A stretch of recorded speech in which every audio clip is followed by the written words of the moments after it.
sobre esse caso que foi muito comentado. Ele participou, ele deu um parecer que há uma discordância muito grande, mas tecnicamente eu não posso me manifestar.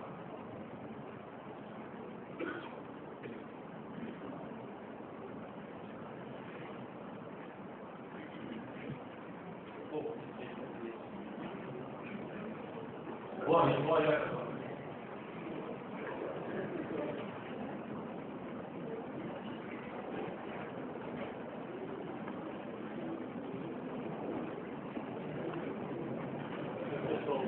Gostaria de fazer duas perguntas.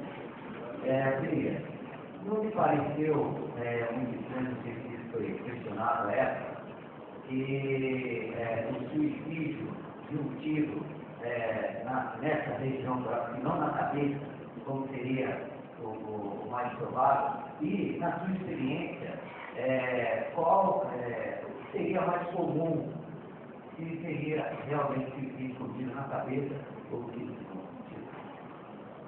Na minha experiência, os autores e a minha experiência, né? E a minha experiência desde os livros que eu cito que vocês não usei. O tiro passional, o tiro que envolve um casal, está ligado ao coração, está ligado ao pré-corpo. Quanto a isso, eles não cometeram digressão.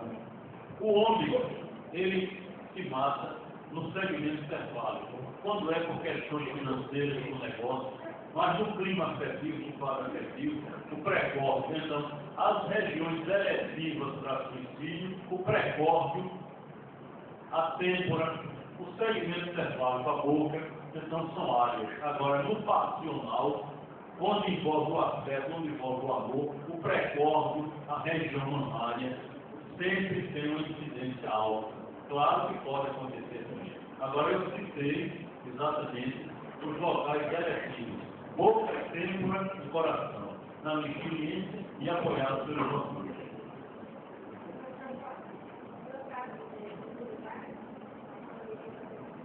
O Jô Soares, ele produziu um livro, mas desde o primeiro ele anexa, não é?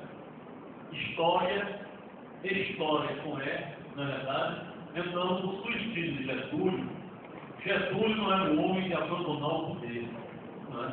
Aquilo condizia aquela saída honrosa que ele já havia declarado. Eu não sei, não posso emitir uma opinião técnica, eu não sei. Eu, como pessoa, como cidadão, na época eu era bem pequeno e eu acreditei, né? E acredito ao longo da história, pelo temperamento, pelo apego ao poder. Agora, o local, né? Como eu digo, não seria o poder, o local não estaria ligado ao afeto real ao poder. Né? Às vezes o poder, né? O amor, o ego descontrolado é tão funesto quanto os tâmanos. Né? Então, mas também, no caso do Getúlio Vargas, eu não posso dar uma opinião avaliada. Terei que estudar e mergulhar bastante e, hoje, como cidadão, acredito no suicídio. Como cidadão, posso afirmar o fato, porque terei que provar em juízo, mas pessoas, né, que ocupavam o poder comentaram que houve. Então, a quebra de sigilo bancário naquele ano seria muito importante para verificar que poder, né, o dobrou. E outra possibilidade também de intimidação, a segurança da família. Agora, eles têm que dar uma resposta à sociedade, às pessoas que confiavam, aos seus alunos, aos colegas professores de ensino legal, porque ele produziu um documento com erros tão grosseiros e direcionou intencionalmente a perícia. Isso ele tem que fazer. Agora a resposta só ele vai poder dar, ou mesmo, ou algum poder muito grande que fez com que ele modificasse o comportamento.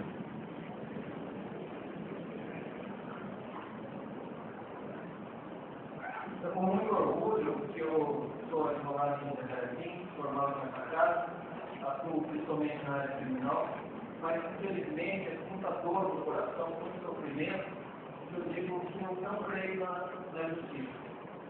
E eu gostaria de saber do senhor, até onde o senhor crê que essas investigações do senhor podem ir. Quanto ao primeiro laudo, nossa colega que comentou que poderia ter levado isso, eu acredito que como muito dinheiro, não eu, porque aí eu tinha mesmo estudante. O primeiro dia de aula ia cometer. Quanto à tese apresentada pelo senhor, concordo 100%, um ponto negativo, falta um homem como o senhor nesse Brasil, talvez a justiça não encontrasse tantos problemas como o vosso, falta muitas pessoas como o senhor. Até onde o senhor acredita que vai essas investigações e após descobrir realmente o culpado, será que vão ser realizados por isso? O que foi válido do nosso trabalho é que o Estado, as pessoas que ocupam o poder, o secretário de Segurança Pública, o diretor central de polícia, ele vai ter muito mais cuidado e não vai querer fraudar o inquérito. Ele sabe que poderá surgir alguém que vai procurar, que vai estudar com o nome de uma universidade. Então, esse alerta. Quanto à tramitação na área policial, o prazo de inquérito é 30 dias.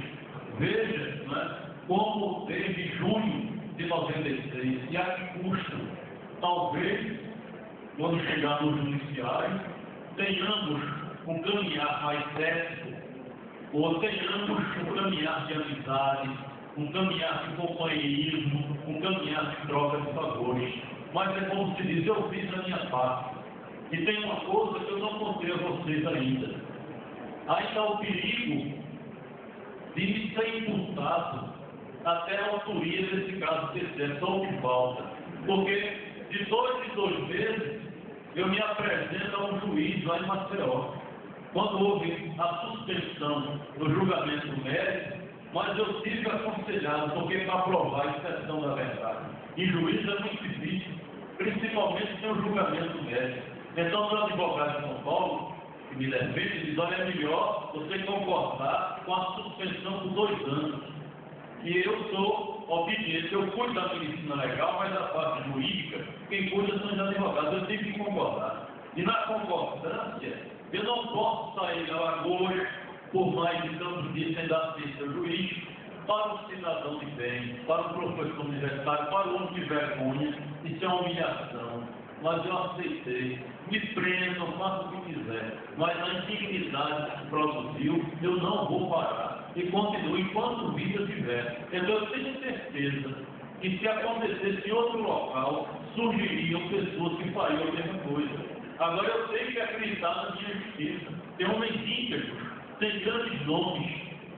Claro, a faculdade aqui prepara alunos, quando eles já saem de casa, educação doméstica, formação ética, esse será um advogado fantástico, promotor espetacular, grande juiz. Aquele que não tem ainda pode melhorar, pode ser trabalhado. Então depende muito da ética, depende muito da formação, depende da sociedade. Se eu não acreditar na justiça, tudo está perdido. Se a medicina legal é o farol que ilumina o entendimento do juiz, eu não dou ideologia jurídica de morte. Eu dou elementos técnicos para o juiz, não é? Ter o mérito para o Ministério Público. Mas, olha, eu estou dando tudo isso. E o juiz não concordar, então tenha paciência. O tempo aqui hoje não deu. O senhor falou em justiça, eu quero dizer, é muito rápido. O juiz titular da comarca de Murici, Alagoas, fez uma carta ao presidente do Tribunal de Justiça, dizendo que estava cansado, estava precisando de repouso, porque acumulava 3 varas. O presidente do Tribunal de Justiça pegou a carta do juiz, mandou o juiz para uma junta médica no Hospital de Alienados, Portugal Ramalho, julgou o juiz portador de psicose maníaco-depressiva e abre referente do plenário, aposentou por doença mental o juiz. Eu funcionei como perito. O advogado dele, doutor Aleixo e doutor Moura Rocha. Professor, como é que o senhor cobra? Nesse caso, eu não cobro nada, eu pago. No caso desse, eu pago. E tive que ir ao tribunal pleno, fui fazer a defesa do juiz. Eu digo assim, juiz íntegro, correto, nunca fez tratamento psiquiátrico, nunca se fez. Como é que ele é aposentado compulsoriamente? Como é possível? E nós provamos que o laudo feito por nossa sobrinha, do presidente do Tribunal de Justiça, que era membro da Junta Médica, que não podia funcionar. Então, agora, por que isso? Porque esse juiz era um honrado, impedia a duplicação de votos, dificultava esquemas políticos e municípios. Então, a única saída que encontraram nesse juiz titular foi exatamente a aposentadoria por doença mental. Então, às vezes, eu tinha esse caso documentado, apresentei em congresso. Isso é um caso de décimo breve, eu estou aqui em Jacarezinho para vocês verificarem, e às vezes isso é um ato de força da Sibéria. Então a justiça permite um caso desse, como é? Com resultado, o juiz foi reintegrado, provando que ele tinha sanidade mental, foi promovido a juiz titular da capital e está em pleno exercício da função. Homem honrado, o meu respeito a esse juiz atuante, o doutor José Barros Neto, o homem que eu aprendi a gostar e a respeitar. O homem honrado foi aposentado. Veja, às vezes o excesso da justiça. O poder sem a ética, ele é vazio, ele é perdido. E o homem que tem Deus dentro de si, ele não comete excesso da justiça. Muito agradecido, presidente.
A presença do Dr. Jorge Mendes em nossa faculdade é a prova viva de nosso interesse, do interesse dessa direção, em trazer para essa casa de ensino o que existe de melhor dentro das diversas áreas do ensino de direito. Assim sendo, e encerrando, agradecemos a presença de todos e principalmente aos nossos ilustres conferencistas, que prontamente aceitou o convite dessa faculdade para que, nesta noite, nos cuidasse com seus conhecimentos, e certamente serão valiosos para todos nós. Muito obrigado, doutor.